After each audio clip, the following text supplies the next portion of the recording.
Let's bring Geraldo in. It's daily take time. I feel good to see you, my friend. Maybe we start on Iran. I want to talk about the economy as well, but let's talk about Iran first, okay? Because Blake and Leland and others went in to have this lunch that the news anchors have with the president, and as Libby just said, I guess the president says, "Oh, they want to make a deal more than me." All right, I had John Bolton on right after that. He says he doesn't believe that about the Iranians, but that's what's hanging over this speech: the potential that we're headed to war with Iran. So, what would you say? I think that if the president emphasizes Iran, then he loses. He will absolutely be a colossal failure if he's talking about yet another military kinetic action against Iran. That's not what people are concerned about. They are, as you and Libby were talking about, they're concerned about jobs and about inflation and about the economy, just how it fares for them. They want him to be charming and colorful and ad-lib. He's the best ad-libber in the business. Turn him loose and let him sway the American people with with a great success story. Crime is 125-year lows. That's a verifiable statistic. Let him emphasize those kinds of statistics. Now, one thing that is tricky is the issue of immigration. He's been a huge success on immigration, not immigration per se, but border enforcement. I would love the president to make a distinction between border enforcement and ICE and immigration and say maybe, as I said in Minneapolis, maybe we went too hard. Maybe we could have been a little softer. Maybe it wasn't Bobino. Maybe it should have been Homan.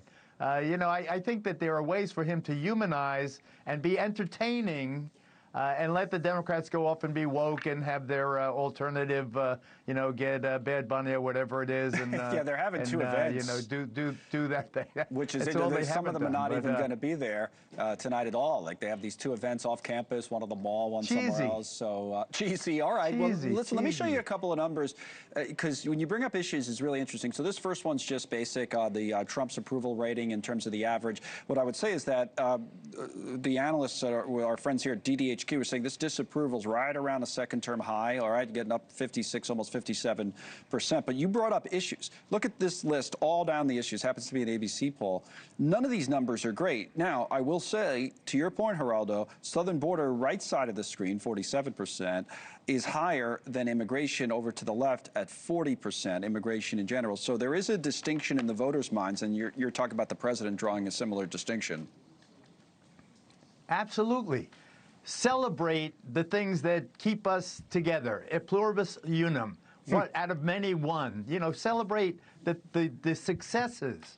Now, nobody wants a porous southern border, but on the other hand, nobody wants Juan and Maria, the lawnmower guy and the babysitter, to be arrested when their kid is in public school. I think that I would hope that this speech wasn't drafted by Stephen Miller, that there's a kinder, gentler approach. It's one that when the president and I were speaking, I tried to advocate whenever I could, because he is an affable, approachable, nice guy when he chooses to be. Well, you could do that in ad-libs. It's all going to be tough guy. All of be, yes, he's a good ad-libber. Right. You don't hear that. Speaking. Other presidents, it is, we've grown so used to it with Trump, but in a State of the Union setting, it would have been big news if a president kind of veered off. We used to look at the scripts. Oh, that one line wasn't in the script. With Trump, you said, oh, forget about it. This line was in the script sometimes. So it's a completely, whether you agree or disagree, it's a different approach. We're used to it, but it's a much different approach.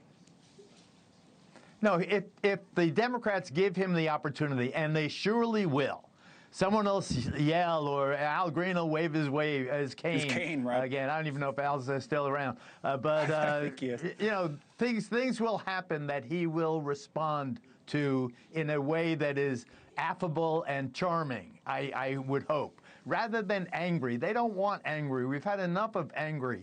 Give that a rest. Now I know that he's very frustrated, the president, because his policies, the successes of his policies, aren't recognized or accepted by the American people as much as he would like them to be. I hope that he's not testy tonight. Tonight's not a night for testy. tonight's the night for, hey, come on, have fun. Oh, here, my honorable so-and-so and so-and-so, and there's the Supreme Court. You know, they did me dirty with the tariffs, you know, but, you know, they do the best they can, and, you know, I appointed 3 of them, you know, but you know, just that I would love him to be that guy, the guy you'd like to hang with the way he has always been in his life. I mean, his success as a public ambassador has always been more or less unquestioned, Connell. Thank you for watching. Subscribe below and download our NewsNation app right now on your phone, and you will get fact-based, unbiased news for all Americans.